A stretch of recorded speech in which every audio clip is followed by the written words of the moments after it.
আসসালামু আলাইকুম ওয়া রাহমাতুল্লাহি ওয়া বারাকাত।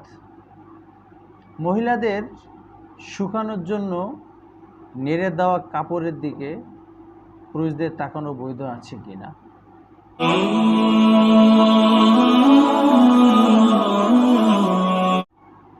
এর উত্তর হলো, কাপড় যদি মহিলাদের হয় এবং ওই কাপড়ের দিকে তাকালে যদি কোনো পুরুষের ভিতরে কুচিন্তা আসে এবং ওই মহিলাকে কেন্দ্র করে হোক বা নারী জাতিকে কেন্দ্র করে হোক, তখন অবশ্যই তাকে মহিলাদের কাপড়ের দিকে যা শুকানোর জন্য নেড়ে দেওয়া হয়েছে তার থেকেও দৃষ্টি এড়িয়ে রাখতে হবে, দৃষ্টিকে হেফাজত করতে হবে।